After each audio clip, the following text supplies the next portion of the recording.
Il était une fois, dans un village paisible appelé Cambolé, où tout le monde vivait heureux. Le village était entouré de grands arbres luxuriants, et les habitants suivaient des règles spéciales. L'une des règles les plus importantes était que toutes les filles devaient rester pures, c'est-à-dire qu'elles devaient rester vierges jusqu'à leur mariage. Cette règle était très spéciale pour les habitants de Cambolé, et ils veillaient à ce que toutes les filles la suivent scrupuleusement. Les parents de Cambolé étaient très fiers de cette tradition. Ils croyaient que leur fille était pure et chérissaient profondément cette conviction. Souvent, ils se vantaient entre eux en disant des choses comme « Ma fille est pure, tout comme toutes les filles de notre village ». C'était pour eux un point d'honneur et un signe de leur bonne éducation et de leur respect pour leurs coutumes. Cependant, un jour, quelque chose d'inattendu se produisit, un terrible malheur s'abattit sur le village. Pour lever cette malédiction, il fut révélé que seule une véritable vierge pourrait être la solution. Il y avait aussi la promesse que la jeune vierge qui participerait au sacrifice épouserait le prince, et que ses parents recevraient de nombreux cadeaux et de l'argent.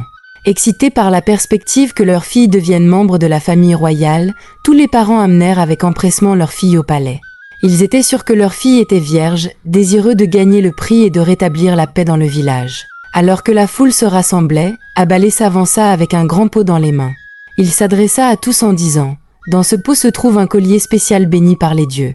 Seule une vraie jeune vierge peut le sortir. C'est le test que les dieux nous ont donné pour trouver celle qui accomplira le sacrifice. » Les filles se mirent en ligne, nerveuses, tandis que leurs parents les observaient avec confiance.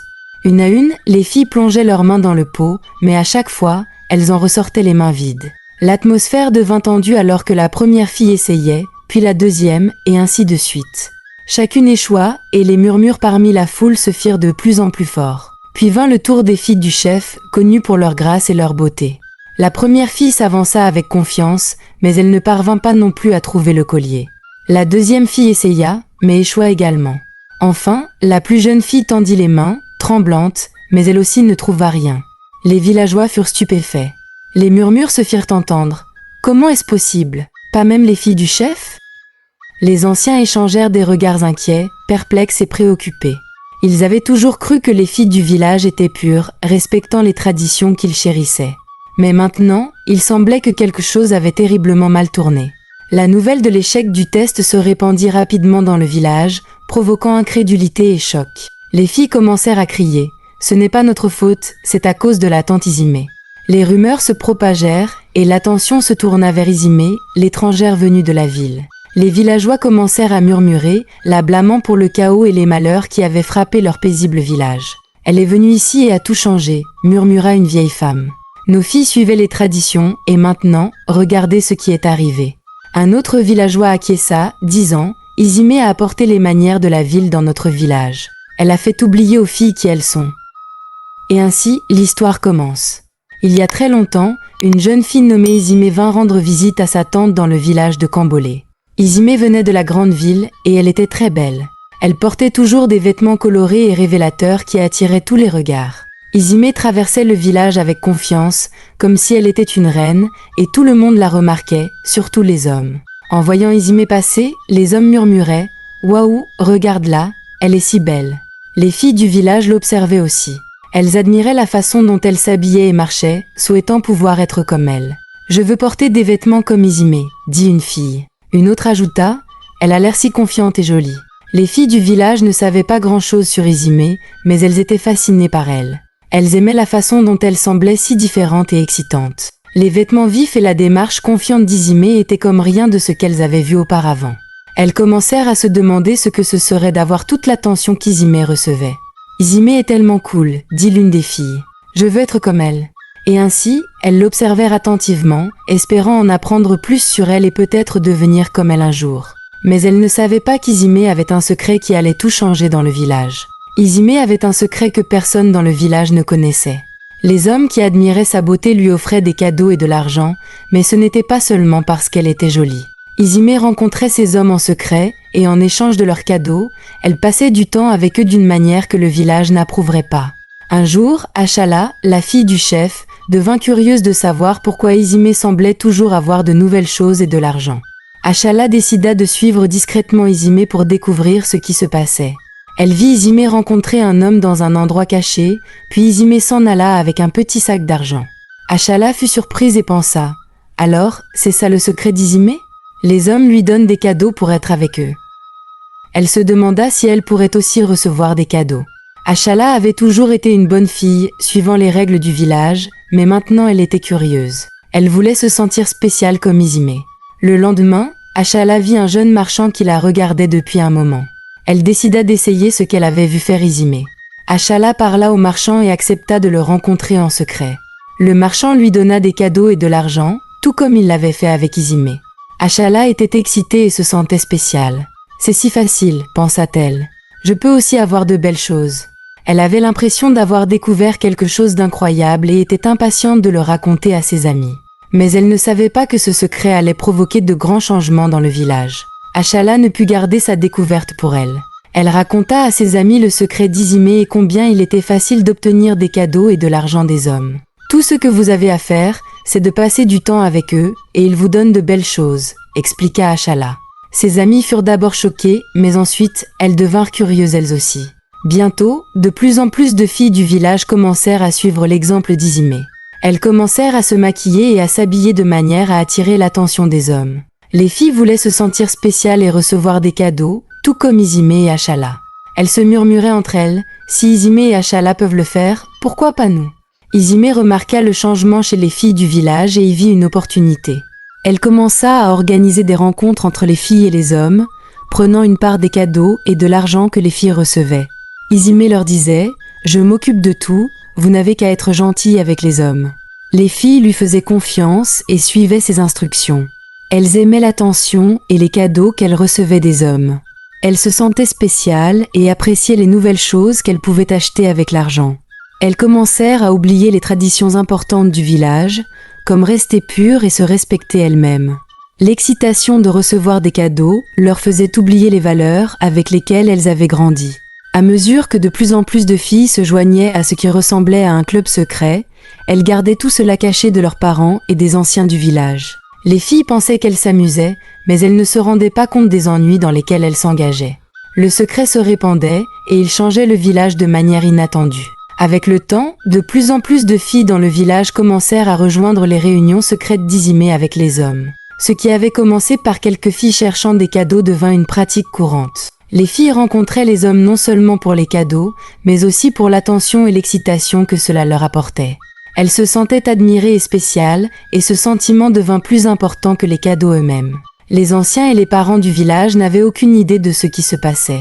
Ils continuaient leur vie quotidienne, croyant que les traditions du village étaient toujours respectées. Les anciens parlaient souvent de l'importance de la pureté et du respect, pensant que les filles les écoutaient et suivaient leurs enseignements. Ils ne savaient pas que la forte tradition de garder les filles pures jusqu'au mariage était en train d'être brisée. Les filles gardaient bien le secret. Elles se comportaient normalement avec leur famille, assistaient aux rassemblements du village et participaient aux corvées quotidiennes. Mais derrière des portes closes, elles menaient une vie différente, une vie qui allait à l'encontre de tout ce que le village représentait. Le tabou de rencontrer des hommes en secret était devenu une norme parmi les filles du village. Elles ne ressentaient plus de honte ni de culpabilité pour leurs actions. Au contraire, elles voyaient cela comme un nouveau mode de vie, un mode qui leur offrait liberté et attention. Elles s'étaient éloignées des valeurs qu'on leur avait enseignées, et les traditions autrefois solides se désintégraient silencieusement, sans être remarquées par les anciens et les parents. Un jour, quelque chose de terrible se produisit dans le village de Cambolé. Les plantes commencèrent à se flétrir, leurs feuilles devenant brunes et sèches. Les animaux, habituellement pleins de vie, commencèrent à tomber malades et à mourir. Pire encore, les villageois eux-mêmes commencèrent à souffrir. Beaucoup de gens tombèrent malades avec des symptômes étranges que personne n'avait jamais vus auparavant. C'était une période sombre et effrayante pour tout le monde. Les villageois étaient effrayés et confus. Ils ne savaient pas ce qui causait cette malchance soudaine. Ils avaient toujours suivi leurs traditions et respecté les dieux, du moins le pensaient-ils. Désespérés de trouver des réponses, ils décidèrent de consulter l'oracle Abalé, connu pour sa sagesse et sa connexion avec le monde spirituel. Les villageois se rassemblèrent chez Abalé, leurs visages empreints d'inquiétude. Les anciens prirent la parole en premier, expliquant la situation et demandant à Abalé ce qu'il pouvait faire pour arrêter la malédiction. Abalé écouta attentivement, les yeux fermés comme s'il était plongé dans une réflexion profonde.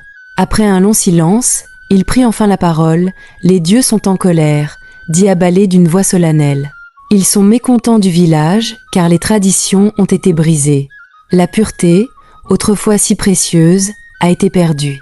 Pour apaiser les dieux, un grand sacrifice doit être fait. 2 jeunes vierges doivent porter le sacrifice jusqu'à l'autel sacré. Les villageois poussèrent des cris de surprise. L'idée d'un sacrifice était sérieuse, mais encore plus celle de mentionner des vierges. Les anciens du village, qui avaient toujours cru que toutes les jeunes filles étaient pures, étaient inquiets.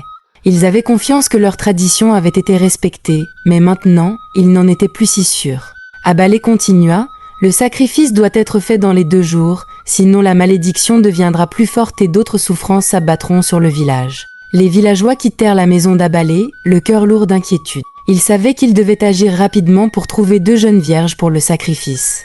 Le village s'était toujours enorgueilli de la pureté de ses filles, mais maintenant, avec les comportements étranges des derniers mois, des doutes commencèrent à s'immiscer dans leurs esprits. Leurs croyances autrefois inébranlables en leur tradition étaient ébranlées, et le poids de la malédiction pesait sur eux tous. C'est ainsi que, le lendemain matin, le crieur du village parcourut le village en sonnant sa cloche et en criant « Que toutes les jeunes filles se rendent au palais ! Que toutes les jeunes filles se rendent au palais !» Sa voix résonnait dans les rues et bientôt chaque famille entendit l'appel. Les villageois savaient que cela concernait l'important sacrifice dont avait parlé Abalé. C'est ainsi que, le jour suivant, toutes les filles et leurs parents se rendirent au palais. Et lorsque le test du pot de la virginité fut réalisé pour toutes les filles par Abalé, ils découvrirent qu'aucune fille du village n'était encore vierge. Isimé les avait toutes transformées en prostituées. De retour au présent, la voix d'Abalé rompit le long silence de l'histoire. « Les dieux voient tout », dit-il gravement. Leur colère est évidente. Nous devons poursuivre la recherche, car sans le sacrifice, la malédiction ne sera pas levée. Les villageois réalisèrent alors la gravité de la situation. La pureté qu'ils avaient prise pour acquise avait disparu, et les filles qui étaient censées représenter la fierté et les traditions du village avaient échoué au test. Maintenant, ils faisaient face à la dure réalité que trouver les bonnes jeunes filles pourrait être plus difficile qu'ils ne l'avaient pensé. Le poids de la malédiction semblait plus lourd que jamais, et le village était rempli d'un sentiment de terreur et d'urgence. La faute se reporta rapidement sur Isimé, qui était devenu le symbole de tout ce qui avait mal tourné. Les villageois croyaient que son influence avait conduit les filles à s'égarer, les poussant à abandonner leurs traditions et à attirer la colère des dieux sur eux. Les anciens secouèrent la tête, remplis de déception et de colère. Les parents d'Isimé, qui vivaient en ville, entendirent bientôt parler des problèmes que leur fille avait causés. Ils étaient choqués et honteux. Son père, un homme sévère qui croyait en la discipline, était furieux. « Nous aurions dû mieux l'élever, » dit-il, la voix pleine de regret. « Nous avons été trop indulgents et maintenant elle nous a couverts de honte. » La mère d'Isimé, qui avait souvent défendu les actions de sa fille, ressentit une profonde tristesse. « J'aurais dû être plus stricte, » admit-elle. « Je lui ai laissé faire ce qu'elle voulait parce qu'elle était notre enfant unique. Maintenant, regardez le gâchis qu'elle a fait. » Tandis que les villageois continuaient de parler, Isimé ressentait le poids de leur blâme. Elle réalisait l'impact de ses actions et les ennuis qu'elle avait causés. La fille autrefois admirée de la ville était désormais vue comme la racine de tous les problèmes à Cambolé. Les villageois exigeaient qu'elle assume ses responsabilités, car ils croyaient qu'elle était celle qui avait conduit leur fille à briser les traditions sacrées. Le village était en ébullition et le blâme sur Isimé devenait de plus en plus lourd chaque jour. Son influence avait détourné les filles de leurs valeurs, et maintenant le village en subissait les conséquences. Les anciens décidèrent qu'il fallait faire quelque chose pour rétablir l'ordre et se réconcilier avec les dieux. Le destin du village reposait sur ce qui allait se passer ensuite, et tous les regards étaient tournés vers Isimé pour voir comment elle allait faire face aux conséquences de ses actions. Les anciens et les villageois se rassemblèrent pour décider de ce qu'il fallait faire. Aucune jeune vierge n'ayant été trouvée et la malédiction pesant encore sur le village, ils se tournèrent vers Isimé, celle qu'ils croyaient responsable de cette malchance.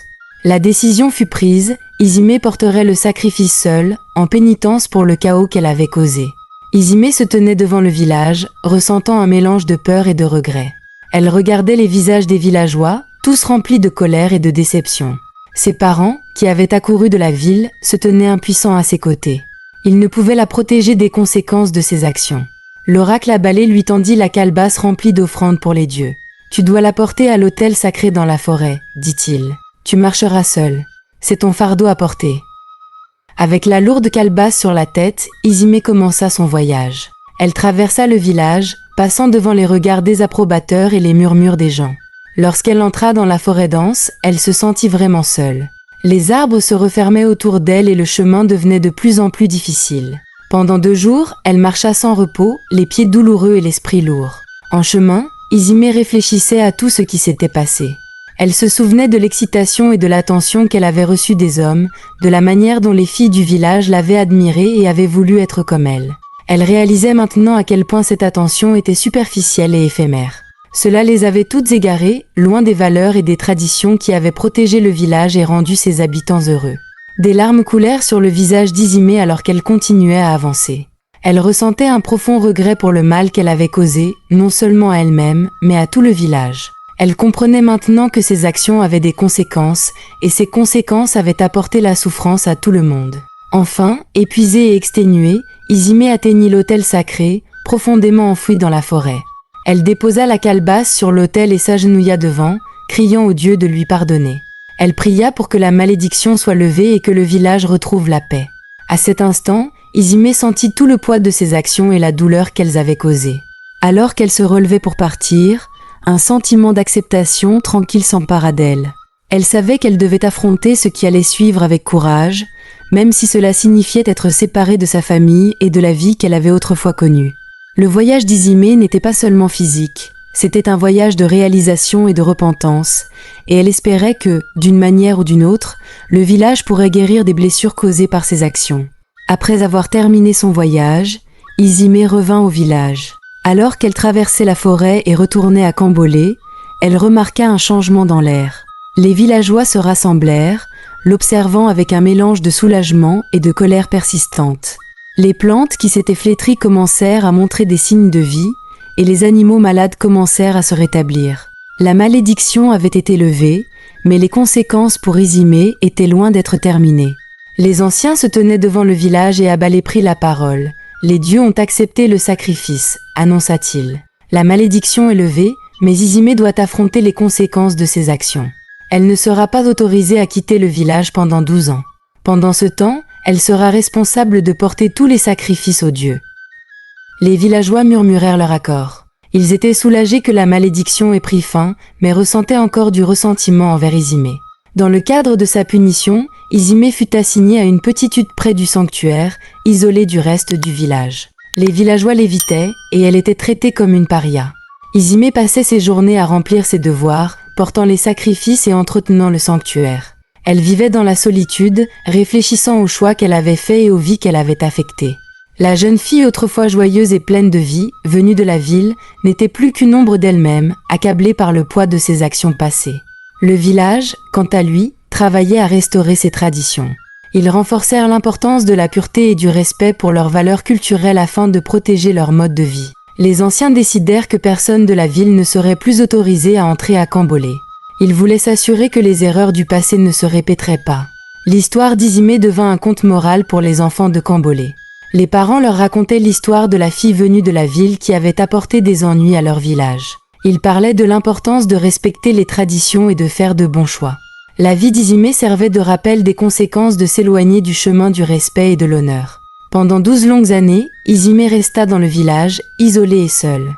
Elle vivait avec le regret de ses actions et la conscience qu'elle avait apporté la honte sur elle-même et sur sa famille. Sa punition n'était pas seulement physique, mais aussi un profond voyage émotionnel et spirituel.